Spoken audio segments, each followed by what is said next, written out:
See, I've got this rose flower, the one they use in the bouquets, and it's imported from Holland. So now thing is, these ornamental roses, let me show you, it's actually huge, the flower. But the problem with this is 95% of the times these roses, the one we have right here, it's not, this stem is, it might be grafting work. It's not the real plant. So what I'm trying to say here is, you see the size of the rose.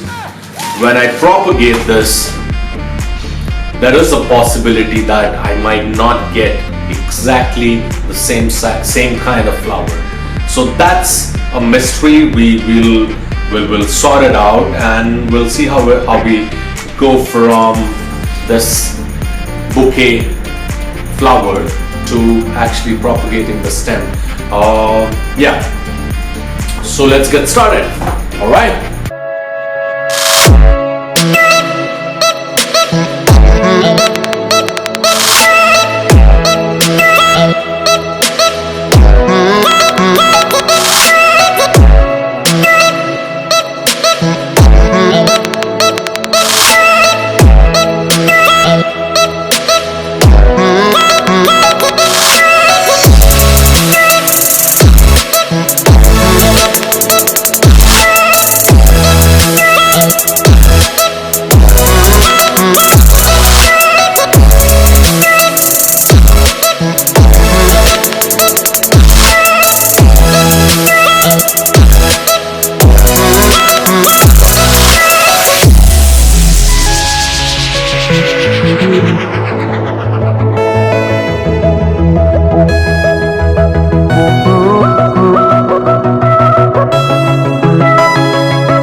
The video is going to be very interesting. The reason is simple. Sometimes we know that our garden lacks beautiful flowers, and we want to rectify that, and we see one shop and we see some flowers, and we wish that if we could have these flowers in our garden. But the thing is, you can buy the plant, you can bring it home, but oftentimes not if the plant is produced someplace else. Like I'm in Dubai, and some plant gets imported from Holland or from India, from Pakistan, and I pot it here, it won't work that way.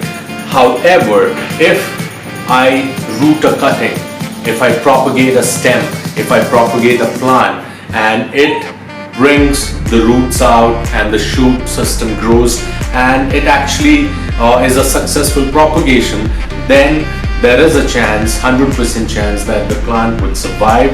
And see, I've got this rose flower, the one they use in the bouquets, and it's imported from Holland. So now thing is, these ornamental roses, let me show you, it's actually huge, the flower. But the problem with this is 95% of the times these roses, the one we have right here, it's not, this stem is, it might be grafting work. It's not the real plant. So what I'm trying to say here is, you see the size of the rose. When I propagate this, there is a possibility that I might not get exactly the same kind of flower. So that's a mystery. We'll sort it out, and we'll see how we go from this bouquet flower to actually propagating the stem. Alright, as we know, roses are quite susceptible to the fungal infection and other kind of diseases. So we need to make sure when we are taking these cuttings from this bigger stem, we need to be very sure of how clean our pruners are. Alright, so what I'll be doing here is I'll be using my lighter to just, give it some heat and devoid of any disease that this might be carrying.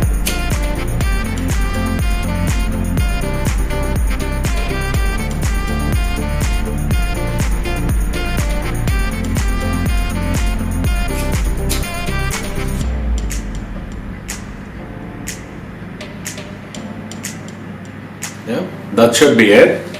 All right, let's get started. As you can see, this cutting is quite huge, so I'm thinking I would probably get like 3 mini stems out of it. That should be the ideal length for the propagation. So let's go ahead and remove the leaves first. Be gentle, and the cut should be really clean. If you squish this thing, then there is no way the roots are coming out. It has to be intact. As you can see, there has to be a clean cut and a slanted cut. Alright?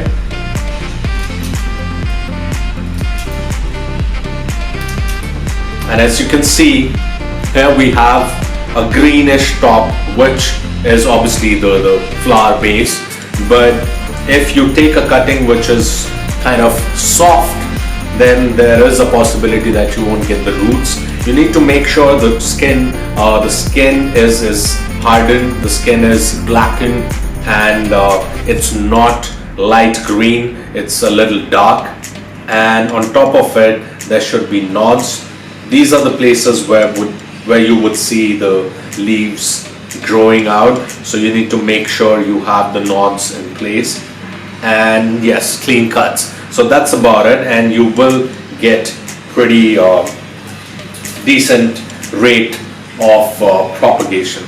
So let's do that.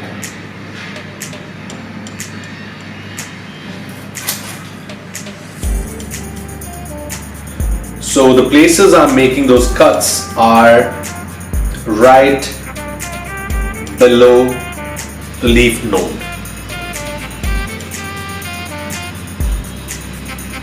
So yeah, and that's where we remove the flower.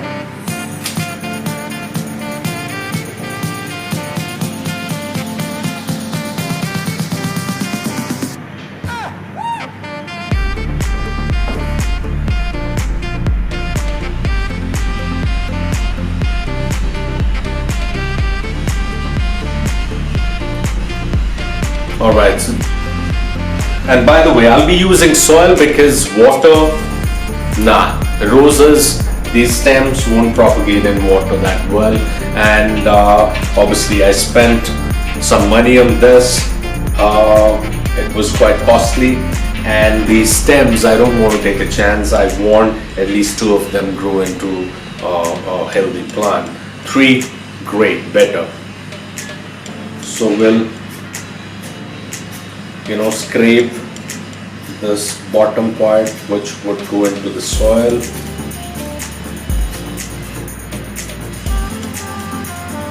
You need to damage it a little so that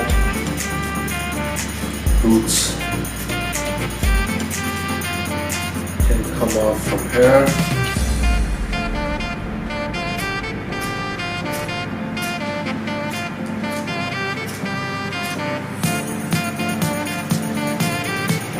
Obviously, you got to be gentle when you doing that to roots.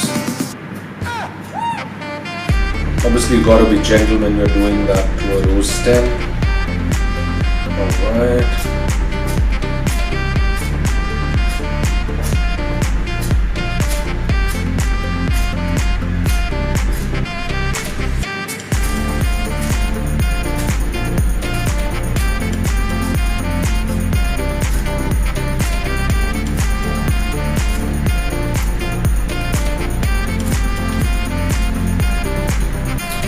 good. So here we got the cuttings. I'll bring them closer so that you can have a look. See, these are the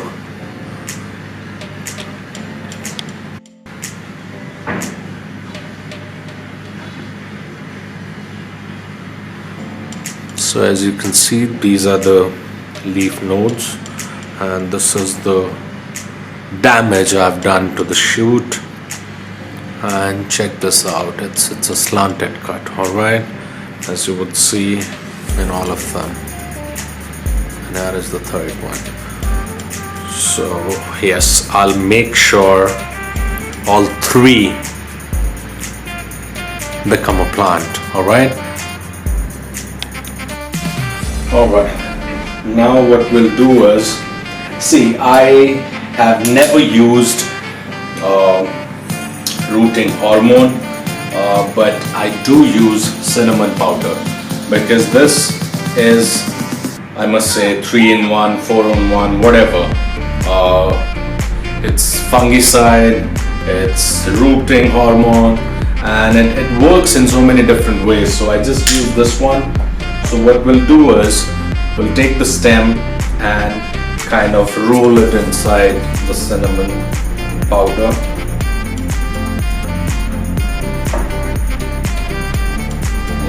Like that. All right.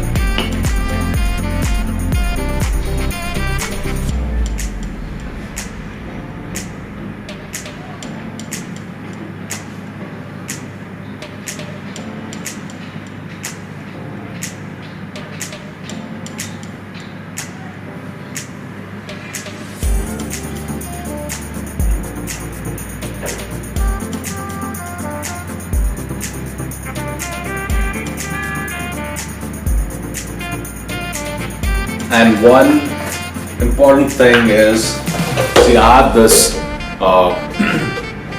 milk bottle, empty milk bottle. So you need to remove the base of this one, and yeah, I'll show you in a bit how to use this one, because this is also very important apart from the rooting hormone. All right. So as this is a rose, I've got my best pot wherein I have grown a palmaria. This one actually would give red flowers, and it was hard to kind of propagate from a stem. I'm using this pot because the soil mix is pretty much like the soil should be moist and everything, what a rose propagation would need. Alright, and this is the wild basil. So yeah, I'll be making this. Yeah, alright. This side looks pretty good. So let's do it that way.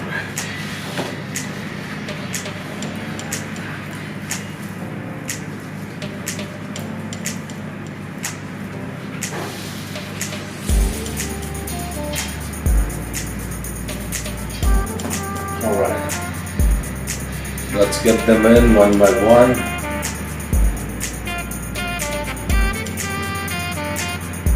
The soil is quite hard, it's moist, so you just need to, just get the stems inside. Yeah, press the soil on the side so that the air cavity is filled with soil.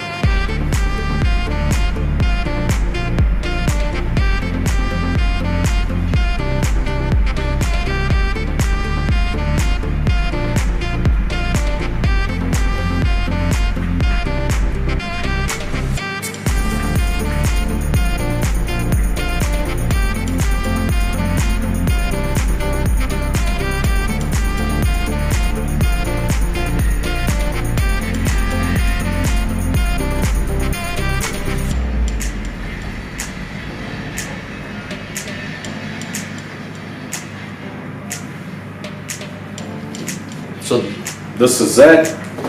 I'll bring you closer to the pot.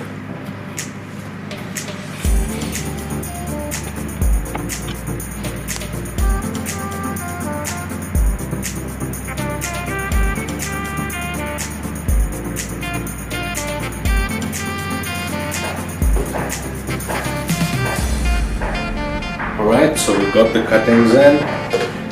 Now comes this bottle.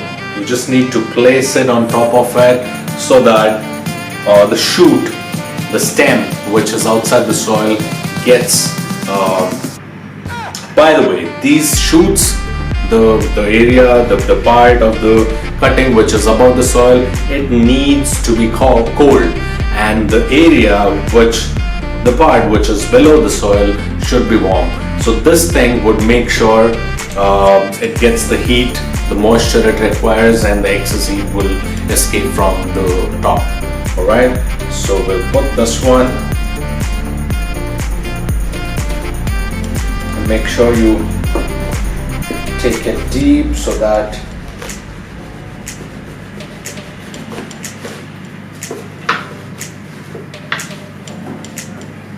it's pretty much intact.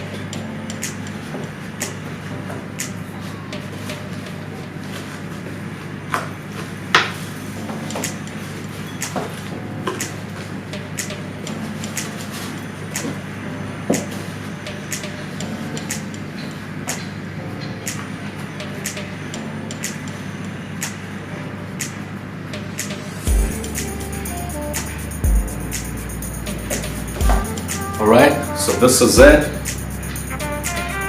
Now I'll water it, and yeah, let's wait for a couple of weeks